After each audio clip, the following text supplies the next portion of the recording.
Hi, hello, my dear children. Welcome to TK's Academy. So, நான் இன்னைக்கு ஒரு இம்பார்ட்டன்டான அப்டேட்ஸோட வந்திருக்கேன். ஆக்சுவலி இந்த எல்லா பெரிய பிரேக்கிங் நியூஸ் என்ன, ஒரு ஷாக்கிங் நியூஸ் என்ன அப்படின்னா, இந்த மே 3 அன்னைக்கு 2026 நீட் எக்ஸாம் கேன்சல்ட் அப்படின்னு. But okay, so re exam conduct பண்ண போறாங்க. அது ஒரு இம்பார்ட்டன்டான நியூஸ். தென் இந்த ரீ எக்ஸாம் இந்த டேஸை நான் எவ்வளவு யூஸ் பண்ணிக்கிறது, எப்படி யூட்டிலைஸ் பண்ணிக்கலாம் அப்படின்னு தான் ஒரு அப்டேட்ஸ் கொடுக்குறேன் உங்களுக்கு. ஸோ இந்த ஒரு சாலிடா என்ன பொறுத்த வரைக்கும் ஒரு 15 days to 20 days வந்து உங்களுக்கு எக்ஸாம் வந்து டேட் வர்றதுக்கு ஆகும். ஸோ அந்த 15 days to 20 days நான் எப்படி பிளான் பண்ணிக்கிறது, ஸ்டடி பிளானர் எப்படி கிரியேட் பண்றது அப்படிங்கறத உங்களுக்கு கொடுத்துருக்கேன். ஸோ நான் ஒரு கெமிஸ்ட்ரி ஃபேக்கல்டி அப்படிங்கிறதுனால it is have a 17+ years experience in that chemistry teaching. So அதனால உங்களுக்கு ஒரு ரோட் மேப் மாதிரி கிரியேட் பண்ணியிருக்கேன். ஸோ தட் இந்த 15 days நாம எப்படி எக்ஸாம் பாயிண்ட் ஆஃப் வியூக்கு ப்ரிப்பேர் பண்ணா நம்மளோட மார்க் 450+ இல்ல 550+ இருந்த மார்க் எனக்கு 700 சம்திங்ல வரணும், இல்ல 650 690 சம்திங்ல 690 சம்திங்ல வரணும் அப்படின்னா இந்த ஸ்ட்ராட்டஜியை நீ ப்ராப்பரா ஃபாலோ பண்ணு. So chemistry market is very important to boost up your score. ஓகேங்களா? தென் நார்மலா பயாலஜியை கம்ப்ளீட்டாவே லேர்ன் பண்ணு லாஸ்ட் மினிட்ல, பிகாஸ் அதோட அவங்களோட பயாலஜியோட score it is very very important one. Then chemistry அடுத்தது பாத்தீங்க அப்படின்னா, கெமிஸ்ட்ரியை நான் எப்படி யூஸ் பண்ணிக்கிறது, என்ன டாபிக் வைஸ். லாஸ்ட் இயர் பாத்தீங்க அப்படின்னா எல்லாமே ப்ரீவியஸ் இயர் கொஸ்டின் பேப்பர், அதாவது 2026ல இருக்கக்கூடிய ரிலீஸ் ஆன பேப்பர்ல பாத்தீங்க அப்படின்னா நமக்கு எப்படி இருக்கும், ஆர்கானிக்கு நல்லாவே இம்பார்ட்டன்ட் கொடுத்திருந்தாங்க. நிறைய கொஸ்டின்ஸ் எடுத்து பாத்தீங்க அப்படின்னா it's comparatively physical and inorganic, ஆர்கானிக்ல ஹை வெயிட்டேஜ் இருந்தது. ஓகேங்களா? சோ தட் இந்த தடவை அதுக்கான நிறைய சான்சஸ் இருக்கு. ஏன்னா ஹார்ட்னஸ் கிரியேட் பண்றதுனால ஆர்கானிக்லயும் நிறைய ஹார்ட்னஸ் கிரியேட் பண்ணலாம். சோ தட் அதனால அதை ஃபர்ஸ்ட் கையில எடுங்க. ஆர்கானிக் கெமிஸ்ட்ரியில இருக்கக்கூடிய எல்லா டாபிக்குமே என்ன பொறுத்த வரைக்கும், ஆர்கானிக் கெமிஸ்ட்ரியில இருக்கக்கூடிய எல்லா டாபிக்குமே it is that very very important. Because எல்லா டாபிக்குமே it is interconnected with each other. ஒரு சாப்டரோட கான்செப்ட் இன்னொரு சாப்டருக்கு கனெக்ட் ஆயிருக்கும், அந்த சாப்டரோட கான்செப்ட் இன்னொரு சாப்டர். சோ அந்த மாதிரி ஒன்னோட ஒண்ணு இன்டர் கனெக்ட் ஆயிதான் இந்த சாப்டர்ஸ் எல்லாமே உங்களுக்கு பிரசன்ட் ஆயிருக்கும். So that read the organic chemistry all chapters. எந்த எமிட்டும் பண்ணாதீங்க. Right. Second thing it is inorganic chemistry. Okay, content கிளியரா NCERT line by line go through பண்ணீங்க அப்படின்னா ஈஸியா மார்க் அதுலயே நம்மளால ஸ்கோர் பண்ண முடியும். ஓகேங்களா? தென் அதே மாதிரி then followed by physical chemistry. So physical கெமிஸ்ட்ரியுமே இட் இஸ் ஈக்குவலி இம்பார்ட்டன்ட். அதுல ஹை வெயிட்டேஜான இருக்கக்கூடிய சாப்டர் எடுங்க. லாஸ்ட் டைம் பிசிக்கல் கெமிஸ்ட்ரியில கூட ஹார்ட் கொஸ்டின் நமக்கு எதுவுமே கிடையாது. தென் தெர்மோடைனமிக்ஸ்ல கொஸ்டின் இருந்தது, அடுத்தது ஈக்லிபிரியம் சாப்டர்ல கொஸ்டின்ஸ் இருந்தது. எல்லாமே ஈக்குவலி கொடுத்திருந்தாங்க. ஸோ தட் அந்த மாதிரி கொடுத்திருந்தாங்க. ஸோ தட் அதனால இம்பார்ட்டன்ட் கொடுத்துட்டு அந்த பிசிக்கல் கெமிஸ்ட்ரியுமே கோத்ரூ பண்ணுங்க.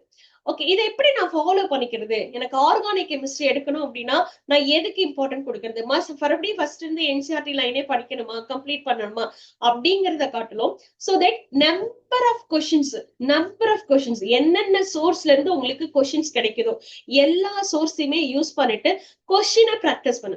ஒரு ஃபாஸ்ட் ரிவிஷன் கூட என்சிஆர்டியோ இல்ல உன்னோட ரிட்டன் நோட்ஸோ என்ன கையில வச்சிருக்கியோ அதை ஃபாஸ்ட் ரிவிஷன் கூட. அந்த ஃபாஸ்ட் ரிவிஷனுக்கு அப்புறம் நம்பர் ஆஃப் கொஸ்டின்ஸ் உன் கையில இருக்கக்கூடிய கண்டென்ட் என்னென்ன கண்டென்ட் இருக்கோ அதுல இருக்கக்கூடிய நிறைய கொஸ்டின்ஸ் ஒர்க் அவுட் பண்ணு. Very important previous year question paper analysis. Previous year questions discuss பண்றது. அட்லீஸ்ட் ஒரு லாஸ்ட் 5 years பேப்பராவது, நீட் பேப்பரா இருந்தாலும் சரி, ஜேஇ பேப்பரா இருந்தாலும் சரி. மேம் நான் எதுக்கு ஜேஇ பேப்பர் பார்க்கணும் அப்படின்னு கேக்குறீங்க. பிகாஸ் ஜேஇ பேப்பர்ல அட்வான்ஸ் லெவல் கொஸ்டின்ஸ் இருக்கும். நமக்கு லாஸ்ட் டைம் நான் சொல்லியிருக்கேன் மோஸ்ட்லி ஹார்டா தான் இருக்க சான்சஸ் இருக்கு. உன்னை டிமோட்டிவேட் பண்றதுக்காக நான் இந்த வார்த்தை சொல்லல. சோ இது ரியாலிட்டி, இதுதான் ரியாலிட்டி. சோ தட் அந்த 15 days ப்ராப்பரா யூட்டிலைஸ் பண்ணிக்கோங்க. And including JEE paper previous year question பேப்பரையும் டிஸ்கஸ் பண்ணுங்க. That is very very important one. Okay, அதே மாதிரி NEET previous year question papers discuss பண்ணுங்க, கோ த்ரூ பண்ணுங்க. That is very important one. ஓகேங்களா? அதுக்கப்புறம் உன் கையில என்னென்ன சோர்ஸ் இருக்கோ, கொஸ்டின் சோர்ஸ் இருக்கோ எல்லாத்தையுமே யூட்டிலைஸ் பண்ணிட்டு கொஸ்டின் ஒர்க் பண்ணு. சோ கொஸ்டினை நீ பிராக்டிஸ் பண்ணாவே it is the collection of all the concept. எல்லா கான்செப்டுமே உனக்கு கலெக்ட் ஆகி ஒரு அவுட்லைன் கிடைச்சிடும். அப்ப அந்த சாப்டர் பத்தின ஒரு ஈஸி இப்ப easy level question, medium level question, tough level question, எல்லா லெவல் ஆஃப் கொஸ்டின்லயும் உங்க ரெடியா வச்சுக்கோங்க. That is very important. So not only chemistry, எல்லா சாப்டர்லயும், ஐ மீன் எல்லா சப்ஜெக்ட்லயும், லைக் பயாலஜி, தென் பிசிக்ஸ், தென் கெமிஸ்ட்ரி, எல்லாத்துலயுமே இதை ப்ராப்பரா ஃபாலோ பண்ணுங்க. ஸோ நான் உங்களுக்கு ஒரு 15 days ஒரு பிளானர் மாதிரி கொடுத்துருக்கேன். என் கெமிஸ்ட்ரியில 15 daysக்கு எப்படி எல்லாம் இம்பார்ட்டன்ட் கொடுத்து படிக்கணும், என்னெல்லாம் பார்க்கணும் அப்படிங்கறது, அதுக்கான பிடிஎஃப் உங்களுக்கு நான் இதுல ஷேர் பண்றேன். எஸ், இதுல பாருங்க, டே 1ல இருந்து டே 15 வரைக்கும் நம்ம கெமிஸ்ட்ரி சாப்டர் பிளான் பண்ணிக்கிறது அப்படின்னு தான் உங்களுக்கு இதுல கொடுத்துருக்கேன். டே 1 அப்படின்னு பாத்தீங்க அப்படின்னா ஜிஓசி அண்ட் ஐசோமெரிசம், அதுதான் உங்களுக்கு இதுல கொடுத்துருக்கேன். GOC, okay, GOC isomerism. GOC ஐசோமெரிசம்ல ரொம்ப இம்பார்ட்டன்ட், லைக் அண்ட் ஜிஓசில பாத்தீங்கன்னா ரியாக்ஷன்ஸ் மெக்கானிசம்ஸ், தென் அதே மாதிரி இது இருக்கு, எஃபெக்ட் எல்லாம் இருக்கு, inductive effect, mesomeric effect. So அதோட அப்ளிகேஷன் தான் நமக்கு அடுத்த சாப்டருக்கு வரும். அதே மாதிரி ஐசோமெரிசம் ரொம்ப இம்பார்ட்டன்டா கோத்ரூ பண்ணுங்க. ஜிஓசி ஐசோமெரிசம், தென் இது ரிலேட்டடான பிரசன்ட் ஆயிருக்கிற previous year and NEET question paper as well as JEE question பேப்பர்ல இருக்கக்கூடிய ப்ராப்ளம்ஸ், அது இல்லாம உங்களோட கொஸ்டின் சோர்ஸ் என்னெல்லாம் இருக்கும், சரிங்களா, என்னெல்லாம் உன் கையில கொஸ்டின் சோர்ஸ் யூஸ் பண்ணிருக்கீங்களோ அது எல்லாமே கொடுத்துருப்பாங்க. Next hydrocarbon, hydrocarbon alkane, alkene, alkyne, then aromatic compound, எல்லாமே கம்ப்ளீட்டா ஒரு ஃபாஸ்ட் ரிவிஷன் கொடுத்துருங்க. என்சிஆர்ல இருக்கக்கூடியது எல்லாமே ஒரு ஃபாஸ்ட் ரிவிஷன். இல்ல நீ நோட்ஸ் ஆல்ரெடி ப்ரிப்பேர் பண்ணி வச்சிருப்போம், ஒரு செட் ஆல்ரெடி நம்ம எக்ஸாம்க்கு ப்ரிப்பேர் பண்ண செட் இருக்கும், அதை ப்ராப்பரா ஒரு தடவை ஃபாஸ்ட் ரிவிஷன் கொடுத்துட்டு it's work out the question paper. So very important. Pass ஒரு நீட்டா இருக்கட்டும் சரி, ஜேஇஆ இருக்கட்டும் சரி, அட்லீஸ்ட் ஒரு 5 to 6 years கொஸ்டின் பேப்பராவது இதுல நம்ம கம்ப்ளீட்டா கோத்ரூ பண்ணிருக்கோம். Then move on to the haloalkanes, haloarenes. It is the more important topic on SN1 reaction, SN2 reaction. அதோட reactivity order, கார்போகேட்டையோட ஸ்டெபிலிட்டி, கார்போகேட்டையோட ஸ்டெபிலிட்டி எப்படி ரியாக்ஷனை இன்ஃப்ளூயன்ஸ் பண்ணிருக்கு, ஓகேங்களா, ஏன் ரியாக்ஷனோட பாத்வே சேஞ்சஸ் இருக்கு. ஸோ அந்த மாதிரி நிறைய கொஸ்டின்ஸ், பாய்லிங் பாயிண்ட் ஆர்டர், ஓகேங்களா, ஸோ ரியாக்டிவிட்டி ஆர்டர், இதெல்லாமே ரொம்ப இம்பார்ட்டன்ட், அதுவும் கோத்ரூ பண்ணிடுங்க. அதே மாதிரி கொஸ்டின் சோர்ஸ் ரொம்ப இம்பார்ட்டன்ட். அதே மாதிரி ஆல்கஹால், ஃபீனால், ஈத்தர். ஸோ இந்த மாதிரி டே 1ல இருந்து டே 15 வரைக்கும் ஒரு ப்ராப்பரான பிளானர் யூஸ் பண்ணிருக்கீங்க அப்படின்னா டெஃபினட்டா இது எல்லாமே உங்களுக்கு ஹைலைட்ஸ், ஓகேங்களா. சோ அது இது வரைக்குமே நமக்கு என்ன முடிஞ்சிருக்கும் அப்படின்னா ஆல்கஹால், ஃபீனாலுக்கு அப்புறம் பாத்தீங்கன்னா aldehyde, ketones, carboxylic acid use பண்ணிருப்போம். இந்த ஆல்டிஹைடு, கீட்டோன், கார்பாக்சிலிக் ஆசிட்டுமே ரொம்ப இம்பார்ட்டன்ட். இந்த லாஸ்ட் இயர் கூட நிறைய பேர் என்ன சொல்லியிருந்தாங்க அப்படின்னா இந்த எக்ஸாம் கிளைம் பண்ணலாம் பிகாஸ் ஆன்சர்ஸ் சேஞ்சஸ் இருக்கு அப்படிங்கிற மாதிரி எல்லாம் சொல்லியிருந்தாங்க இல்லையா. சோ தட் அந்த மாதிரி கொஸ்டின்ஸ் இருக்கு, உள்ள நிறைய கொஸ்டின்ஸ் இருக்கு. அதே கொஸ்டின் ரிப்பீட் ஆகாது, கன்ஃபார்மா ரிப்பீட் ஆகாது, பட் அதை விட ஹையர் லெவல் கொஸ்டின்ஸ் தான் ரிப்பீட் ஆகும், அதனால வச்சுக்கோங்க. அதே மாதிரி அமீன்ஸ் அண்ட் பயோமாலிகுல்ஸ், அமீன்ஸ்ல order, basicity order, okay, basic order. So அந்த ஆர்டர் எப்படி ஃபாலோ ஆயிருக்கும், அந்த மாதிரி பயோமாலிகுல்ஸ் அதுலயே லாஸ்ட் டைம் கொஸ்டின்ஸ் இருந்தது. சோ இது எல்லாமே உங்களுக்கு ஆர்கானிக் பேஸ்ட். சோ ஃபர்ஸ்ட் 6 daysல நம்ம கம்ப்ளீட்டாவே எதை கம்ப்ளீட் பண்ணணும் அப்படின்னா ஆர்கானிக் கெமிஸ்ட்ரிய ரொம்ப ஸ்ட்ராங் பண்ணணும். ஓகே, அப்படி பண்ணீங்க அப்படின்னா உங்களோட லாஸ்ட் இயர் நம்ம 450 தான் எடுத்திருக்கேன், 550 தான் எடுத்திருக்கேன், என்னோட மார்க் இன்னும் இம்ப்ரூவ் ஆகணும் அப்படிங்கும் போது டெஃபினட்டா 650 பிளேஸ் நீங்க இந்த மாதிரி ஃபாலோ பண்ணீங்க அப்படின்னா டெஃபினட்டா கிடைக்கும். சோ நான் இதுக்கான கொஸ்டின் பேப்பர் டிஸ்கஷன் உங்களுக்கு பிளானடா ஒரு ஸ்ட்ரக்சர்டா கொடுக்குறேன். சோ தென் நீட்டா இருக்கட்டும் சரி, ஜெயிஆ இருக்கட்டும் சரி, அதுல பிளானடா ப்ரீவியஸ் இயர் கொஸ்டின்ஸ் உங்களுக்கு கலெக்ட் பண்ணி தென் இந்த இதுல கொடுக்குறேன். சோ நீங்க என்ன ஃபாலோ பண்ணுங்க, என்னோட சேனலை சப்ஸ்கிரைப் பண்ணுங்க, உங்களோட ஃப்ரெண்ட்ஸ்க்கு எல்லாமே ஷேர் பண்ணுங்க, ரொம்ப யூஸ்ஃபுல்லா இருக்கும், ஓகேங்களா. ரைட். அதே மாதிரி இன்ஆர்கானிக் கெமிஸ்ட்ரி. சோ இன்ஆர்கானிக் கெமிஸ்ட்ரியில கோஆர்டினேஷன் காம்பவுண்ட்ஸ், ஓகே, போன தடவை கோஆர்டினேஷன் காம்பவுண்ட்ஸ்ல டைரக்ட் கொஸ்டின், அதுவும் எம்சிக்யூ கொஸ்டின்ஸ், அதாவது sorry match the question, match the fill up, ஓகேங்களா, ஈஸியா இருக்கும். ஒரு ரெண்டு மேட்ச் நீ ஃபைண்ட் அவுட் பண்ணிட்டனாவே ஈஸியா மீதி எல்லாம் ஃபில் பண்ணிடுவேன். சோ தட் அந்த மாதிரி மேட்ச் கொஸ்டின் மட்டும் நிறைய கேட்டுட்டாங்க. லாஸ்ட் 2026 மேல நடந்த பேப்பர்ல மேட்ச் கொஸ்டின் மட்டும் நமக்கு 4 கொஸ்டின் டு 5 கொஸ்டின் வரைக்கும் மேட்ச் கொஸ்டின் மட்டும் கெமிஸ்ட்ரியில இருந்து மட்டுமே இருந்தது. பட் ஆனா இப்ப மேட்ச் கொஸ்டின்னா உங்களுக்கு ஈஸி, ஆன்சர் ப்ரெடிக்ட் பண்றது ஈஸி. 2 ஆப்ஷன் 3 ஆப்ஷன் தெரிஞ்சிச்சுன்னா கூட ஒன்னு ஆசிலேஷன் இருந்தா கூட ஈஸியா ப்ரெடிக்ட் பண்ணிக்கலாம். தென் ட்ரிக் எல்லாம் ஃபாலோ பண்ணிருந்தேன் அப்படின்னா சரிங்களா. பட் அந்த மாதிரி மேட்ச் கொஸ்டின் வரதுக்கான மேக்ஸிமம் சான்ஸ் இல்லை. அசன் ரீசன் டைப் ரொம்பவே கம்மியா இருந்தது லாஸ்ட் டைம். பட் இந்த தடவை அந்த மாதிரி கொஸ்டின்ஸ் எல்லாம் இருக்கும். So that give a more important to that type of questions. Right, okay. அதே மாதிரி கோஆர்டினேஷன் காம்பவுண்ட் ஸ்ட்ரக்சர் எப்படி இருக்கும், ஜியோமெட்ரி எப்படி பிரசன்ட் ஆயிருக்கு, ஹைபிரிடைசேஷன்ஸ் என்ன இருக்கு, சோ தட் அதுல இருக்கக்கூடிய VSVR theory and valence bond தியரியில நம்ம சொல்லியிருப்போம். கோஆர்டினேஷன் காம்பவுண்ட்ஸ்ல ஹைபிரிடைசேஷன் எல்லாம் ப்ரெடிக்ட் பண்ணிட்டு அந்த காம்ப்ளெக்ஸ்லோட ஹைபிரிடைசேஷன்ஸ் என்ன, ஸ்ட்ரக்சர் ஜியோமெட்ரி என்ன, அந்த மாதிரி அதுக்கெல்லாம் நிறைய இம்பார்ட்டன்ட் கொடுத்து படிங்க. அதே மாதிரி பி பிளாக் எலிமெண்ட், இந்த இடத்துல பி பிளாக் எலிமெண்ட்னா மட்டும் இல்ல, அண்ட் பீரியாடிக் கிளாசிபிகேஷனும் சேர்த்து இங்க ஆட் பண்ணணும். பீரியாடிக் கிளாசிபிகேஷன் ஓரளவே பீரியாடிக் கிளாசிபிகேஷன் வந்து general properties like atomic radii, ionic radii, ionisation enthalpy, electron affinity, electron gain enthalpy, so இதெல்லாமே கம்ப்ளீட்டா கோ த்ரூ பண்ணீங்க. how it will be vary along the period, along the group. So அதுக்கு என்னெல்லாம் trick இருக்கு, என்னென்ன exceptional case இருக்கு அப்படிங்கறத கம்ப்ளீட்டாவே கோ through பண்ணுங்க. That is very important. அப்படியே பி பிளாக்குள்ள வாங்க. பி பிளாக்ல இருக்கக்கூடிய இந்த எக்ஸப்ஷனல் கேசஸ் எல்லாம் இருக்கு, நம்ம நிறைய பார்த்திருப்போம். அட்டாமிக் ரேடியல எக்ஸப்ஷனல் இருக்கு, அயனைசேஷன் என்தால்பில எக்ஸப்ஷனல் இருக்கு, அந்த மாதிரி நிறைய எக்ஸப்ஷனல் கேசஸ் எல்லாம் இருக்கு. சோ தென் அந்த மாதிரி எக்ஸப்ஷனல் கேசஸ் ரொம்ப இம்பார்ட்டன்ட் கொடுத்து பாருங்க. நார்மல் ட்ரெண்டை விட வாட் இஸ் எக்ஸ்பெக்ட், எக்ஸப்ஷனல் நார்மலா இருக்கிறத விட சேஞ்சஸ் என்ன இருக்கு அப்படிங்கறது இம்பார்ட்டன்ட் கொடுங்க.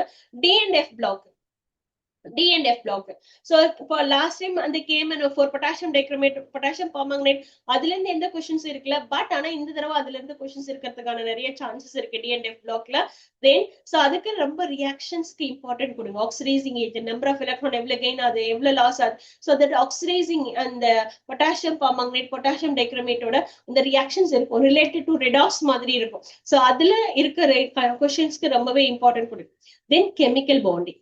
Okay, chemical bonding. So last time இதே மாதிரி ஸ்ட்ரக்சர் மாதிரி தான் கேட்டிருந்தாங்க. தென் அந்த மாதிரி அண்ட் கெமிக்கல் பாண்டிங்ல VSVR தியரி, மாலிகுலர் ஆர்பிட்டால் தியரிக்கு ரொம்ப இம்பார்ட்டன்ட் கொடுங்க. அதை பேஸ் பண்ணிட்டு மேக்னெட்டிக் நேச்சர்ஸ் எப்படி ஒர்க் அவுட் பண்றது, அதே மாதிரி bond order, bond length relation, bond enthalpy relations, அந்த மாதிரி क्वेश्चंस ரொம்ப இம்பார்ட்டன்ட். தென் இட் இஸ் இது வரைக்கும் நமக்கு complete inorganic chemistry, complete inorganic chemistry, right? So இதுக்கு அப்புறம் பாத்தீங்க அப்படின்னா like in physical chemistry mole concept. ஓகேங்களா, மோல் கான்செப்ட் ரொம்ப important, as well as atomic structure. ஓகேங்க, சோ இதுலயுமே ரொம்ப இம்பார்ட்டன்டான ஃபார்முலா ஷீட் ஃபாலோ பண்ணுங்க. சோ ஃபாஸ்ட் ரிவிஷன் இதுல நமக்கு தியரிக்கு क्वेश्चन கண்டிப்பா இல்ல. சோ எல்லாமே எப்படி இருக்கும் அப்படின்னா ப்ராப்ளம் பேஸ்டு தான் இருக்கும். So that NCERT line by line படிக்கிறது இந்த பிசிக்கல் கெமிஸ்ட்ரி சாப்டருக்கு it is not be advisable, okay. அப்ப இந்த இதுக்கெல்லாம் பாத்தீங்கன்னா கம்ப்ளீட்டாவே நீங்க என்ன பண்ணிருக்கணும், ஃபார்முலா ஷீட் ஃபாலோ பண்ணுங்க. ஒவ்வொரு சாப்டருக்கும் என்னென்ன ஃபார்முலாஸ் யூஸ் பண்ணிருப்போம், அந்த ஃபார்முலாஸை எந்த மாதிரி ப்ராப்ளம்ஸ்க்கு அப்ளை பண்ணிருப்போம், ஒவ்வொரு ஃபார்முலாஸையும் யூஸ் பண்ணிட்டு எந்த மாதிரி क्वेश्चंस எல்லாம் வரும், so that it is the collection of question source. that is very important. So physical chemistry வரைக்கும் நிறைய questions work out பண்ணு. so எவ்வளவு number of questions நீ work out பண்றியோ அந்த அளவுக்கு நீ இதுல it is the நல்ல practice ஆயிடுவ. then அதே மாதிரி thermodynamics, then equilibrium, electrochemistry, kinetics, இது எல்லாமே it is a very important. its question source is very important. then recalling the formula sheets. ஓகேங்களா, கொஸ்டின் சோர்ஸ் இங்க போய் பிசிக்கல் கெமிஸ்ட்ரி சாப்டர்ல போயிட்டு நான் NCERT line by line read பண்றேன் அப்படிங்கிறது இட் இஸ் டோட்டலி வேஸ்ட். நீ இன்ஆர்கானிக் கெமிஸ்ட்ரிக்கு போயிட்டு NCERT line by line use பண்றா that is very useful. So இந்த இடத்துல இன்ஆர்கானிக் கெமிஸ்ட்ரிக்கு it is read NCERT line by line. that is very important. NCERT line by line. So இந்த இடத்துல நீங்க NCERT inorganic chemistryல NCERT line by line read பண்றது it is a more advisable. But physical chemistryல NCERT line by line read பண்ணாத instead it create the formula sheet. already நம்ம எக்ஸாம்க்கு prepare பண்ணிருப்போம், டெஃபினட்டா create பண்ணிருப்பேன். Okay, create பண்ணலனாலும் ஒன்னும் ப்ராப்ளம் இல்ல. So create the formula sheets. ஒரு சாப்டருக்கும் என்னென்ன ஃபார்முலாஸ் உள்ள வருது, சோ உள்ள இருக்கக்கூடிய A to Z எல்லா ஃபார்முலாஸும் ஒரு ஃப்ரேம்ல எழுது. சோ அதை யூஸ் பண்ணிட்டு அதை கால்குலேட் பண்றதுக்கு என்னென்ன அந்த ஒரு ஃபார்முலாவுக்கும் இட் இஸ் மேக்ஸிமம் ஒரு 20 ப்ராப்ளம் அது ஒவ்வொரு மெத்தட்ஸ்லயும் practice that will be very advisable. Okay, அதனால இது நீ டைரக்டாவே எங்க போய்க்கலாம், கொஸ்டின் சோர்ஸுக்கு போய்க்கலாம். ஃபார்முலா ஷீட்டை கோ த்ரூ பண்ற, it is move on to the question source. அதுல இருக்கக்கூடிய maximum number of questions work out பண்ண. No need to read the NCERT line by line. இந்த பிசிக்கல் கெமிஸ்ட்ரி சாப்டரை பொறுத்த வரைக்கும் அது உங்களுக்கு அது தேவையில்லை. ஓகேங்களா, ரைட். நெக்ஸ்ட், இந்த 15 டேஸ் பிளானர், என்னோட பிளானர் என்ன அப்படின்னு பாத்தீங்க அப்படின்னா, right. So day one okay. So நம்ம என்ன பண்ணிருக்கோம், GOC and isomerism எடுக்கிறோம். சோ நம்மளோட சேனல்ல I planned to that work out that previous year question paper of GOC. Okay, I tried to work out both. Okay, so based on my timing, okayங்களா, so ரெண்டுமே work out பண்ணலாம் அப்படின்னு தான் plan பண்ணிருக்கேன். But based on my timing, so என்னோட timing depend பண்ணிட்டு, so அந்த NCERT sorry NEET to JEE level questions எந்த அளவுக்கு இருக்கும், question paper previous year question paper discussion, எவ்வளோ number of questions last mostly I planned to work out at last 5 years. Okay, definitely I will try to help you. Okay, so நிறைய help பண்ணணும்னு தான் நினைக்கிறேன். so that அதனால number of questions work பண்ணி நிறைய work பண்ணிட்டு உங்களுக்கு கொடுக்க பாக்குறேன். அதே மாதிரி தான், so that ஒரு கான்செப்டும் நீங்க ரீட் பண்ணும் போது இந்த சேனல்ல இந்த சாப்டருக்கு ஏன்னா எல்லா அப்டேட்ஸுமே I mean previous year question paper, ஏன்னா பிகாஸ் ஒன் ஷாட் இந்த டைம்ல ஷார்ட் டியூரேஷன்ல it is not easy to create. Okay, so அதனால இயர் பேப்பர் கொடுக்குறேன். That is very useful in a last moment. That is very useful in a last moment. So okay, எல்லா சாப்டருக்கும் இது எல்லாத்துக்குமே உங்களுக்கு previous year question paper discussion, அதே மாதிரி not only previous year மட்டும் இல்ல, மோஸ்ட் இம்பார்ட்டன்டான கண்டென்ட். ஆக்சுவலி மோஸ்ட் இம்பார்ட்டன்டான கண்டென்ட் ஒரு பேப்பர் கிளியர் பண்ணும் போதே உங்களுக்கு ஒரு கொஸ்டினை நான் சால்வ் பண்ணும் போதே அந்த கொஸ்டினுக்கான ட்ரிக்ஸ் என்ன ஃபாலோ பண்ணணும், தென் அதுல என்ன கண்டென்ட் இருக்கு அப்படிங்கறத எக்ஸ்பிளைன் பண்ணிட்டு தான் அந்த கொஸ்டின்குள்ள நான் போவேன். அப்போ யூ ஜஸ்ட் அப்ப கொஸ்டினே நீ பண்ணிடுற மாதிரி இருக்கும், as well as அது based content என்ன இருக்குங்கிறது கம்ப்ளீட்டா நீ லேர்ன் பண்ண மாதிரி இருக்கும். so that you learned both content as well as in the questions. உங்களுக்கு it is a dual profit. so ரெண்டு dual profit, enjoy your dual profit so that prepare well for your examination. This is my planner. so that இதுக்கு தகுந்த மாதிரி you just follow my channel. okay, எந்த மாதிரி important updates கொடுத்துட்டே இருக்கு. okay, then இந்த இத பாத்தீங்க அப்படின்னா it is என்னோட சேனலை சப்ஸ்கிரைப் பண்ணு, ஃபாலோ பண்ணு, as well as உங்களோட ஃப்ரெண்ட்ஸுக்கு ஷேர் பண்ணு. because இந்த கண்டென்ட் கிரியேட் பண்றது it is not a ஈஸியான டாஸ்க் இல்ல, it will be very biggest task. so already I have a tight schedule in my work schedule. ரொம்ப டைட் ஷெட்யூல்ல தான் உங்களுக்கு ஒர்க் பண்ணிட்டு இருக்கேன். so இத நான் ப்ரிப்பேர் பண்ணிட்டு, so you just imagine, so இவ்ளோ क्वेश्चंस கலெக்ட் பண்ணிருக்கணும், no it is helper for me. so எல்லாமே நான் தான் பண்ணனும். so it is because right ஷெட்யூல்லே உங்களுக்காக நான் பாத்தீங்க அப்படின்னா இது எல்லாமே கிரியேட் பண்ணிருக்கேன். so utilize the source properly. இந்த சோர்ஸ் எல்லாமே உங்களுக்கு PDF ஃபார்மேட்ல உங்களுக்கு அவைலபிள் இருக்கு. சோ கீழே என்னோட வாட்ஸ்அப் நம்பர் கொடுக்குறேன், அதுல ஜாயின் பண்ண. சோ அந்த நம்பர்ல ஒரு மெசேஜ் கொடு. சோ டெஃபினட்டா அதுக்கான கொஸ்டின் PDF கொஸ்டின் பேப்பர் உங்களுக்கு ஒவ்வொரு சாப்டர் கம்ப்ளீட் ஆகும் போதும் அந்த கொஸ்டின்ஸ் உங்களுக்கு அண்ட் PDF ஃபார்மேட்ல உங்களுக்கு கொடுக்குறோம் நாங்க. ஓகேங்களா, ரைட். அடுத்தது பாத்தீங்க அப்படின்னா சோ இதெல்லாம் பண்றோம் மேம், எனக்கு என்ன மார்க் வரும்? ஓகே, இதெல்லாம் பண்ணோம்னா டெஃபினட்டா ஐ ஷோர் தட் ஓகே நீங்க எல்லா சாப்டர்லயும் நான் கொஸ்டின்ஸ் நிறைய ஒர்க் அவுட் பண்ணிருக்கேன். சோ தட் ஃபாஸ்ட் ரிவிஷன் கொடுத்துருக்கேன், கொஸ்டின்ஸ் நிறைய ஒர்க் அவுட் பண்ணிருக்கேன் அப்படின்னா டெஃபினட்டா கெமிஸ்ட்ரியில நீ மேக்ஸிமம் ஸ்கோர் 175 பிளஸ் எடுக்கிறதுக்கு மேக்ஸிமம் சான்சஸ் இருக்கு. I am guarantee. ஓகே, இதெல்லாம் ரெகுலரா நீ ஃபாலோ பண்ணிருந்த அப்படின்னா டெஃபினட்டா சோ நீங்க ஃபுல் ஸ்கோர் எடுக்க முடியும் கெமிஸ்ட்ரி. ஓகே, சோ இந்த மாதிரி கண்டென்ட்டுக்கு ரெகுலரா என்னோட சேனலை ஃபாலோ பண்ணுங்க, சப்ஸ்கிரைப் பண்ணுங்க, உங்களோட ஃப்ரெண்ட்ஸுக்கு ஷேர் பண்ணுங்க. ஓகே, இந்த கண்டென்ட்டை கிரியேட் பண்றதுக்கு நாங்க ரொம்பவே எஃபர்ட் எடுத்து ஒர்க் பண்ண போறோம். சோ தட் உங்களோட support it is very very important. It is support for me. Thank you.